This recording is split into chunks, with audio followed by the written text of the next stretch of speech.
Arlington National Cemetery, you are looking at the front of that edifice there. This is live from D.C. Americans everywhere will be honoring our veterans this day.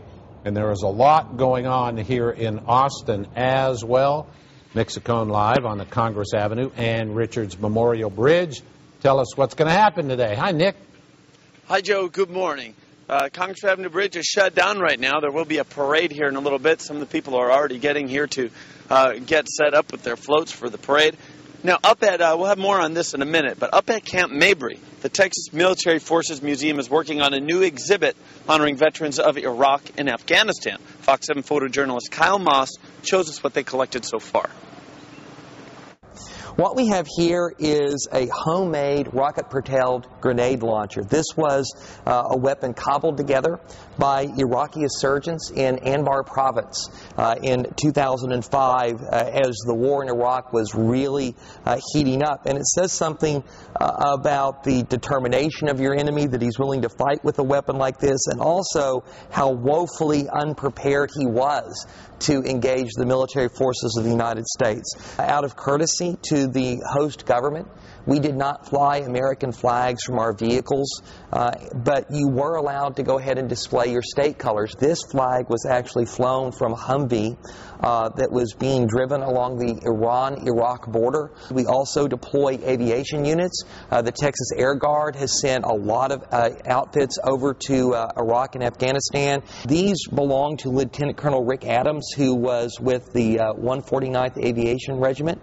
He came to regard these as a good luck charm, and so he continued to wear them on every mission that he flew. He came home without injury or incident. And we also have units that are guarding prisoners, and this is one of the really neat artifacts that came back to us. This is from a guard unit, and this is what's called a release kit. So when someone was discharged from the prison, they would give them this little bag. It has a thermos, it has sandals in it, it's got a toothbrush and Iraqi toothpaste. You've got a prayer rug, a prayer cap, and beads. These are not just objects. These are objects that this museum can use to tell a story. No other state has sent more of its National Guard troops to Iraq and Afghanistan than Texas. We've deployed more than 22,000, and the headquarters of the 36th Infantry Division is there preparing to go there right now. All right, so the parade ends at the Capitol this morning, and there will be a program there when that ends. You see it's a little foggy this morning. There's supposed to be a flyover at the beginning of the parade at 9 o'clock. Whether that's going to happen because of the fog, well, it will happen. The planes leave San Marcos, and they do a loop. They hit Austin, Killeen, Temple, and some other cities.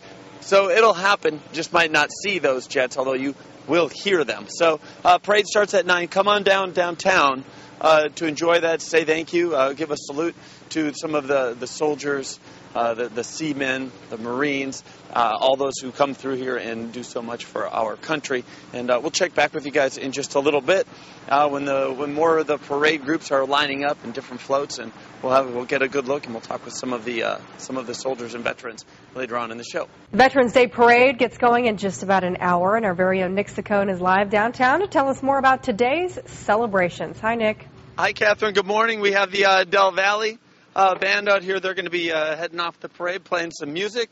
They're starting up with God Bless America here, just in a few moments.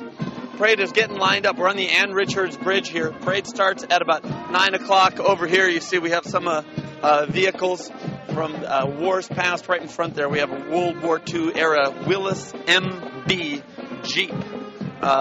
It was delivered on February of 1947. They have it all down to the detail here, don't they? There will be a flyover at the beginning of the parade, followed by different military and veteran organizations who bring different artifacts and vehicles from different wars. The parade brings out thousands of people in red, white, and blue, especially a lot of kids who learn for the first time what the soldiers, airmen, and seamen have sacrificed for their country. Now, over at Camp Mabry right now, the Texas Military Forces Museum is collecting items for a new exhibit. It has artifacts, gear, and souvenirs from the wars in Iraq and Afghanistan. Now, the museum is currently mostly about wars decades ago. For Iraq and Afghanistan, they have some items now, but would like more daily life type of things like equipment, uniforms, and pictures. Museum officials say veterans of the current war don't realize a lot of times that they're now part of America's war history. A lot of people have a tendency to think of history as somebody else's history, as something that was a lot farther in the past. So the veterans that I have come in today, mostly they're coming in for some other reason, and I say, well, if you've got anything, we want your story as well. We want to capture your history and your story, and they're often surprised that we're interested. Just getting warmed up, wrapping up one of his rounds. We have a color guard with them as well. A lot of different military vehicles back here. We have some buses coming through, dropping off a lot of students, so they're still cycling through and getting off the bridge. Everything kicks off here at 9 o'clock, so still plenty of time to come down. These streets of Congress Avenue will be lined from here up to the Capitol. Bridge shut down, as you can see, and the other streets, as the parade moves up Congress, the other streets will shut down as the parade moves along. So if you're traveling through this area and you're not able to stop to enjoy and say thank you to the vets, you might want to avoid this area so that you don't get stuck in traffic. I'll send it back to you guys. And thousands are in downtown Austin this midday for the 57th annual Veterans Day Parade. It ended just about an hour ago. Midday reporter Jessica Vest is live outside the state capitol. That's where the crowd has since gathered. Hi, Jessica. Hi, Olga. Hi, Melissa. You can see some people filing out of the Capitol here behind me now, but I'll let you know earlier this morning there were definitely thousands along all the sidewalks on Congress Avenue cheering the streets as the military marchers passed them by. Yeah, we finally found our home! Our what? Our home! Our what? Our home away from home! The parade brings out military men and women from all war eras. Many put on their uniforms once again today to honor their fellow veterans and the men and women who are still serving today. The Veterans Day Parade travels up Congress Avenue. Thousands lined the streets to watch as the marchers pass by. Some of them marched in unison, others rode in military trucks. We saw plenty of American flags whipping in the wind all around. And for some, Veterans Day is a reminder of the sacrifice their loved ones have made. We met with one woman, Debbie Lucio, with her father, holding a poster board sign with the names of each family member who has served. For her, this parade can get emotional. I love my country. I support my country. And I'm thankful I have my dad, who served in our country in the Army. So, very proud. I was very proud to serve for our country. Also, not only that, but now my children are all in the family and following my footsteps. Every year, Austin sponsors this Veterans Day Parade. This is actually the 57th annual parade. While city offices closed for the day, schools, however, did stay open, but we saw many groups of students out here this morning to watch the parade and thank their military servicemen and women. Veterans Day events are going on all across Austin and Central Texas today. We do have a list of some of the other opportunities available for you at KVUE.com, but right here at the Capitol, there is still plenty gathered to honor the military. We are live in downtown Austin. Jessica Vest, KVUE News. All right, thanks, Jessica.